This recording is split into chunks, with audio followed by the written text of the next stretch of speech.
विकास कैसी प्रक्रिया है? आंसर। विकास एक निरंतर और जीवन पर्यंत चलने वाली प्रक्रिया है। विकास का क्रम कैसा होता है? आंसर। विकास सामान्य से विशिष्ट जनरल टू स्पेसिफिक की ओर होता है। मानव विकास किन कारकों का परिणाम है? आंसर। आनुवंशिकता हेरेडिटी और वातावरण इन्वायरमेंट का अंतःक्रियात्मक परिणाम। किशोरावस्था को तूफान और तनाव की अवस्था किसने कहा है? आंसर। स्टेनले हॉल ने। विकास के किस काल को अद्भुत काल रिमार्केबल एज कहा जाता है? आंसर। बाल्यावस्था को। शारीरिक विकास की गति किस अवस्था में सबसे तीव्र होती है? आंसर। शैशवावस्था में। विकास कभी न समाप्त होने वाली प्रक्रिया है, यह किससे संबंधित है? आंसर। निरंतरता के सिद्धांत से। बच्चे के सामाजिक विकास में सबसे पहला प्राथमिक कारक कौन सा है? आंसर। परिवार। द्वितीयक माध्यमिक समाजीकरण की संस्था कौन सी है? आंसर। विद्यालय और मीडिया। खिलौनों की आयु टॉय एज किस अवस्था को कहा जाता है?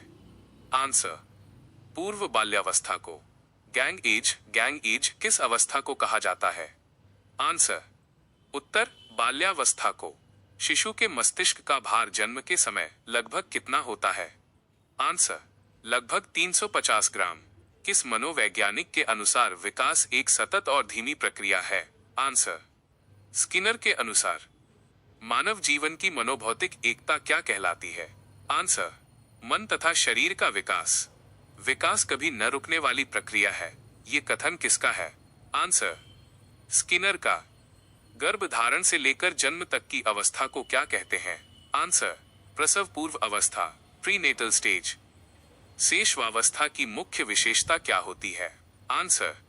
सीखने की प्रक्रिया में तीव्रता और अनुकरण की प्रवृत्ति। बालक का विकास बाहर से अंदर की ओर तथा सिर से पैर की ओर होता है, इसे क्या कहते हैं? आंसर। मस्तकोद्मुखी सेफलोकॉडल क्रम। शारीरिक विकास का क्षेत्र कौन सा है? आंसर।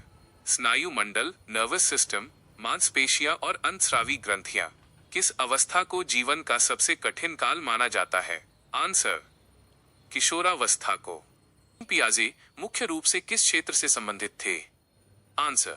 संज्ञानात्मक विकास कॉग्निटिव डेवलपमेंट। पियाजे के अनुसार संज्ञानात्मक विकास की कितनी अवस्थाएं हैं? आंसर। 4 अवस्थाएं। पियाजे की पहली अवस्था 0-2 वर्ष का क्या नाम है? आंसर। संवेदी गामक अवस्था सेंसरी मोटर स्टेज। वस्तु स्थायित्व ऑब्जेक्ट परमानेंस का गुण किस अवस्था में विकसित होता है? आंसर। संवेदी गामक अवस्था में। पूर्व संक्रियात्मक अवस्था प्री ऑपरेशनल स्टेज की अवधि क्या है? आंसर। 2 से 7 वर्ष। बच्चा किस अवस्था में वस्तुओं को पहचानना और उनमें भेद करना सीख जाता है? आंसर। पूर्व संक्रियात्मक अवस्था में। संरक्षण कॉन्जर्वेशन का सिद्धांत बच्चा किस अवस्था में सीखता है? आंसर। मूर्त संक्रियात्मक अवस्था 7-11 वर्ष में। अमूर्त चिंतन एब्स्ट्रैक्ट थिंकिंग की योग्यता किस अवस्था की विशेषता है? आंसर। औपचारिक संक्रियात्मक अवस्था 11 वर्ष के बाद। पियाजे के अनुसार बच्चे दुनिया के बारे में अपनी समझ का सूजन किसके द्वारा करते हैं? आंसर। सक्रिय अन्वेषण और ज्ञान के निर्माण द्वारा। पियाजे द्वारा बच्चों के विचारों में अहम केंद्रिता ईगोसेंट्रिज्म किस अवस्था में पाई जाती है? आंसर। पूर्व संक्रियात्मक अवस्था में। आत्मसातीकरण एसिमिलेशन का क्या अर्थ है? आंसर। पूर्व ज्ञान में नई जानकारी को जोड़ना। समायोजन अकोमोडेशन का क्या अर्थ है? आंसर। मौजूदा स्कीमा में बदलाव करके नई जानकारी को ढालना। स्कीमा से क्या तात्पर्य है? आंसर। मस्तिष्क में पहले से मौजूद सूचनाओं का संगठन या ढांचा। संतुलनीकरण इक्विलाइब्रेशन प्रक्रिया क्या है? आंसर। आत्मसातीकरण और समायोजन के बीच संतुलन स्थापित करना। पियाजे के अनुसार भाषा विचार से क्या है? आंसर। विचार भाषा से पहले आते हैं। Thought precedes language. पियाजे ने बच्चों को क्या माना है? आंसर। सक्रिय अन्वेषक एक्टिव बिल्डर्स ऑफ नॉलेज। मूर्त संक्रियात्मक अवस्था की मुख्य विशेषता क्या है? आंसर। तार्किक चिंतन की शुरुआत। मूर्त वस्तुओं पर आधारित। पियाजे मूल रूप से कहाँ के निवासी थे? आंसर। स्विट्जरलैंड के। विकेंद्रीकरण डिसेंट्रेशन की क्षमता बालक में किस अवस्था में आती है? आंसर। मूर्त संक्रियात्मक अवस्था में। पियाजे के सिद्धांत को किस नाम से जाना जाता है? आंसर। विकासात्मक मनोविज्ञान डेवलपमेंटल साइकोलॉजी। कोहलबर्ग ने नैतिक विकास के सिद्धांत में कुल कितने स्तर बताए हैं? आंसर 3 मुख्य स्तर। कोहलबर्ग के सिद्धांत में कुल कितने चरण स्टेजेस हैं? आंसर 6 चरण, प्रत्येक स्तर में 2 चरण। कोहलबर्ग के अनुसार नैतिक विकास का प्रथम स्तर कौन सा है? आंसर पूर्व पारंपरिक स्तर, प्री कन्वेंशनल लेवल। पारंपरिक नैतिकता का स्तर, कन्वेंशनल लेवल की आयु सीमा क्या है? आंसर लगभग 10 से 13 वर्ष। उत्तर पारंपरिक स्तर, पोस्ट कन्वेंशनल लेवल में नैतिकता का आधार क्या होता है? आंसर स्वनिर्मित नैतिक मूल्य और अंतरात्मा। दंड से बचने के लिए आज्ञाकारिता कोहलबर्ग के किस चरण में आती है? आंसर चरण 1 पूर्व पारंपरिक स्तर। जैसी करनी वैसी भरनी या साधक उद्देश्य अभिविन्यास किस चरण से संबंधित है? आंसर चरण 2 व्यक्तिगत और विनिमय अभिविन्यास। अच्छा लड़का अच्छी लड़की बनने की चाह किस चरण की विशेषता है? आंसर पारंपरिक स्तर का तीसरा चरण। कानून और व्यवस्था बनाए रखने का अभिविन्यास किस स्तर से जुड़ा है? आंसर पारंपरिक स्तर चौथा चरण। सामाजिक अनुबंध अभिविन्यास सोशल कॉन्ट्रैक्ट किस स्तर में आता है? आंसर उत्तर पारंपरिक स्तर। सार्वभौमिक नैतिक सिद्धांत अभिविन्यास कोहलबर्ग के किस चरण में आता है? आंसर अंतिम छठवें चरण में। कोहलबर्ग ने अपने अध्ययन में किस विधि का प्रयोग किया था? आंसर नैतिक दुविधाओं की कहानियों का। प्रसिद्ध हाइंस दुविधा, हाइंस डिलेमा का संबंध किससे है? आंसर कोहलबर्ग के नैतिक विकास सिद्धांत से। किस अवस्था में व्यक्ति दूसरों के कल्याण के लिए अपने नियमों को भी बदल सकता है? आंसर सार्वभौमिक नैतिक सिद्धांत चरण में। बच्चों में नैतिकता की नींव कहां से पड़ती है? आंसर परिवार और समाज से। कोहलबर्ग का सिद्धांत मुख्य रूप से किस पर आधारित है? आंसर पियाजे के नैतिक विकास के विचारों के विस्तार पर। किस स्तर पर बालक समाज के नियमों को अंतिम सत्य मानता है? आंसर पारंपरिक स्तर पर। कोहलबर्ग के अनुसार नैतिक विकास की प्रक्रिया कैसी होती है? आंसर क्रमिक और सार्वभौमिक। बालक किस चरण में अपने मित्रों या समाज के अनुमोदन की अपेक्षा रखता है? आंसर अच्छा लड़का लड़की चरण में। क्या नैतिक विकास और संज्ञानात्मक विकास आपस में जुड़े हैं? आंसर हाँ, नैतिक विकास के लिए संज्ञानात्मक परिपक्वता आवश्यक है। लेव वाइगोत्स्की कहाँ के मनोवैज्ञानिक थे? आंसर रूस, सोवियत मनोवैज्ञानिक। वाइगोत्स्की के सिद्धांत का मुख्य नाम क्या है? आंसर सामाजिक सांस्कृतिक सिद्धांत, सोशियो कल्चरल थ्योरी। वाइगोत्स्की के अनुसार बच्चों के विकास में मुख्य कारक कौन से है? आंसर समाज, संस्कृति और भाषा, 3S। ZPD का पूरा नाम क्या है? आंसर समीपस्थ विकास का क्षेत्र, जोन ऑफ प्रॉक्सिमल डेवलपमेंट। मचान या ढांचा, स्कैफोल्डिंग से क्या तात्पर्य है? आंसर बच्चों को सीखने के लिए दी जाने वाली अस्थायी सहायता। MKO का अर्थ वाइगोत्स्की के सिद्धांत में क्या है? आंसर मोर नॉलेजेबल अदर, अधिक ज्ञान वाला व्यक्ति। निजी वाक, प्राइवेट स्पीच बच्चों के लिए क्यों महत्वपूर्ण है?